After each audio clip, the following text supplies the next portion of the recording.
DLN Daily Live News.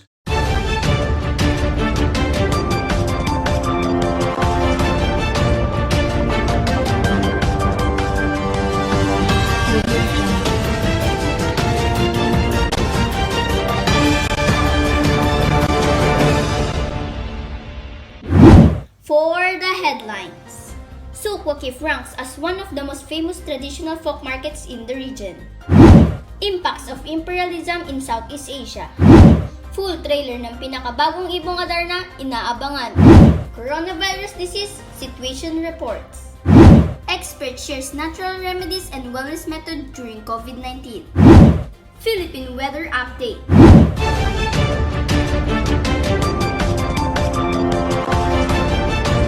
Broadcasting live from the News Center of Communication Network.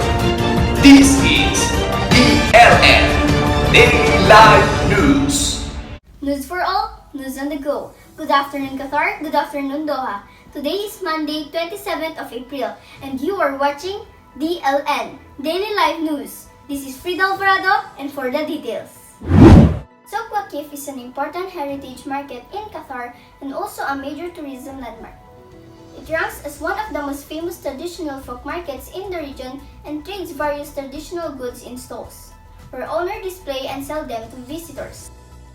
According to historians in Qatar, the souk dates back around 250 years and was called Souk Waqif because the sellers used to stand at the entrances to display their wares like spices, cumin, cinnamon, fish, cloth, and wood. In Arabic, the word waqif means standing, and the name stuck because merchandisers in those days sold their goods standing. The word souk means market in English. Because of the historical importance of Souk Waqif, the Qatari government ordered its restoration in 2000. And the restoration process followed traditional architectural style that links the present with the past. At the entrance of the Souk Waqif, visitors are welcomed by the sight of swarms of pigeons picking up grains of wheat and rice spread around by the souk workers. Visitors to the souk have many things to choose from, depending on their interests. Families with children can find many things to do like amusement rides, donkey rides, and a lot of space to just wander around. Here you can find everything that reflects the heritage and history of the people of the country. Qatar Museum recently chose Souk Waqif as the site for Lupoch, a public art installation to combine this historic art of the city with a piece of modern history linking the traditional with the contemporary. Within the souk, the exact location of the piece in the courtyard next to the police station helps emphasize the scale of the work in relation to the surrounding buildings and the juxtaposition of the sculpture on the streetscape of cafes.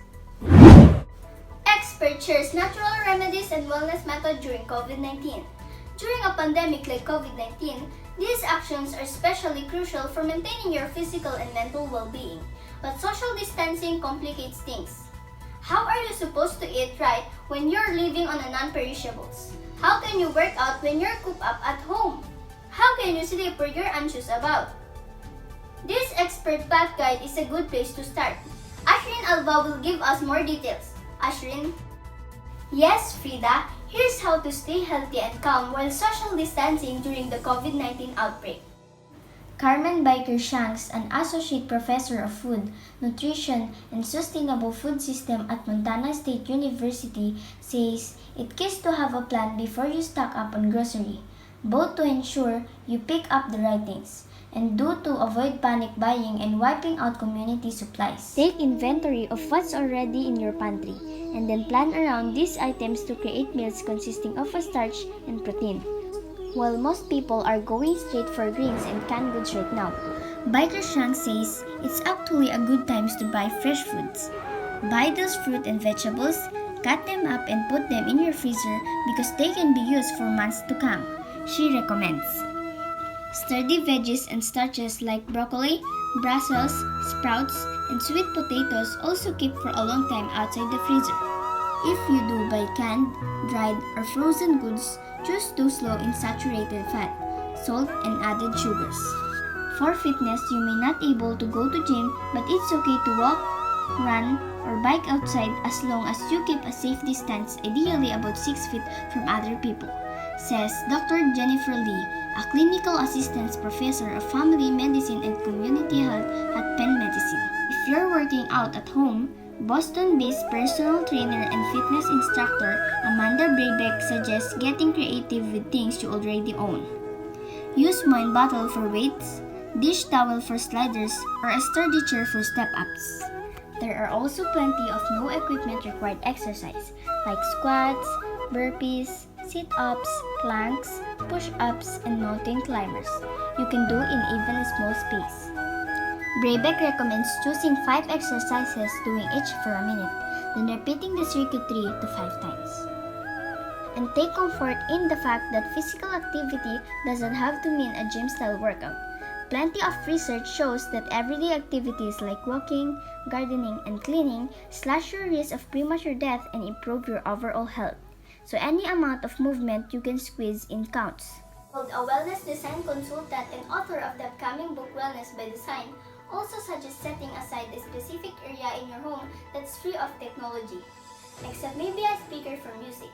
She recommends stacking this area with the things that calm you, like your favorite blanket and pillow, a scented candle, and a houseplant. This is Ashrin Alva reporting. Back to you, Frida. Coronavirus disease situation reports. The coronavirus, also known as COVID-19 pandemic that started from China, has now reached almost every part of the globe. With over 32 lakh cases across the world, coronavirus has already claimed around 2.3 lakh lives worldwide. We have Ashrin Alva for details. Apart from China, the other worst affected countries are Italy, France, Spain, the United States of America, Germany, and Iran, among a few others. Despite several measures being taken, including complete lockdown in various countries, the number of coronavirus cases and deaths have been rising across the world. With so many cases being reported worldwide, it is difficult to track the current numbers and the updates across the globe. Here is a chart by World Health Organization that gives you the total number of coronavirus cases and the deaths worldwide. It is spreading rapidly in many countries, and the number of deaths is still climbing. The table shows number of confirmed coronavirus cases in Qatar, Philippines, United States, and worldwide as of April 22, 2020. The US has by far the largest number of cases, with 829,392 confirmed infections according to figures collated by Johns Hopkins University. With 60,000 fatalities, it also has the world's highest death toll.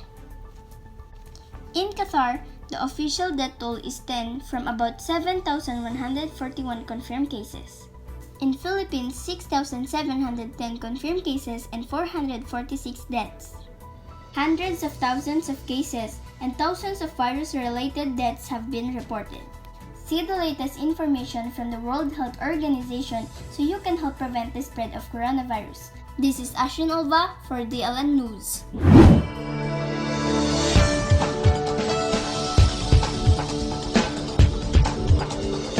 Philippines Weather Update. Good morning. Pag-asa predicts a wet weather over Davao today as the intertropical convergence zone will affect Davao Region, Sorsogon, and BARMM on this day. The Weather Bureau says converging winds are expected to bring cloudy skies with moderate to occasionally heavy rains, scattered rain showers, and thunderstorms over the aforementioned areas. Pag-asa advises residents to take precautionary measures as flash floods and landslide may occur in these areas. Meanwhile, the northeasterly surface wind flow will bring cloudy skies and isolated light rains over Batanes, as well as the Babuyan group of islands. Lastly, the easterlies as well as localized thunderstorms will bring partly clouds to cloudy skies with isolated rain showers over Metro Manila and the rest of the country. Extreme northern Luzon will have moderate coastal waters, while the rest of the country will have slight to moderate coastal waters. The sun has risen at about 5:36 a.m. and will set at around 6:12 p.m. Impacts of colonialism in Southeast Asia. Southeast Asia was looked upon by Western nations of strategic economic value. Thus, the European powers eyed this nation as rich origins of raw materialism and thus an abundant marketplace for their manufactured goods. So, the European powers competed to gain a slice or region. Here are some impact of colonialism in Southeast Asia.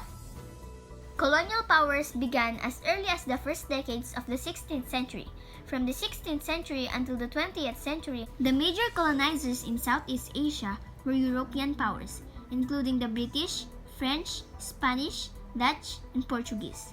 Besides the Europeans, Japanese and the Americans used to colonize Southeast Asian countries as well. Southeast Asians were under the European powers because Asian empires and kingdoms declined while the Europeans became stronger.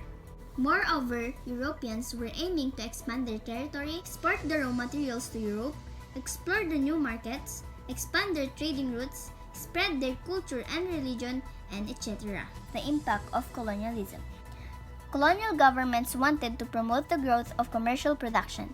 They saw traditional systems of land tenure as a barrier to what they conceived as agricultural modernization or a more rational exploitation of resources in pursuit of profit.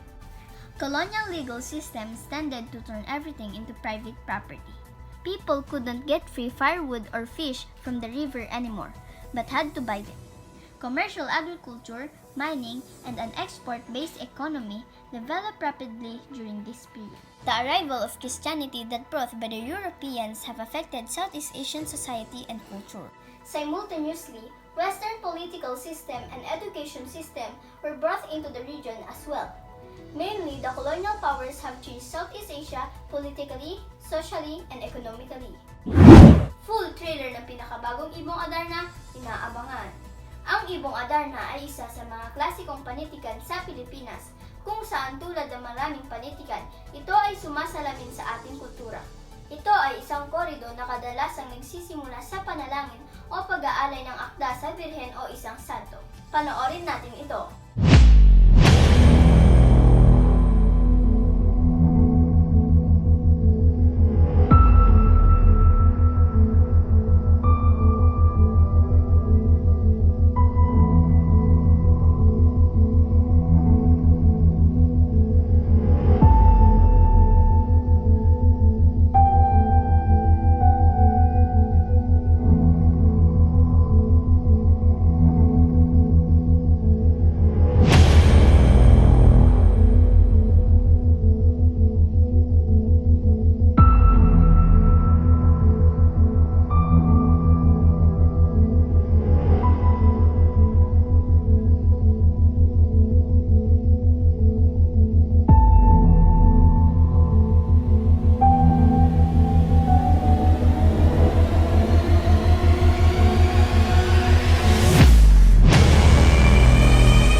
And that's all for today's news. To all our fellow community, stay at home and keep safe. Once again, I am Frida Alvarado for today's events, delivering the news for all and the news on the go. This is DLN, Daily Life News.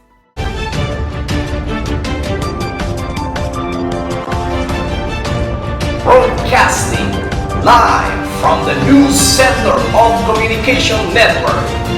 This is DLN, Daily Live News.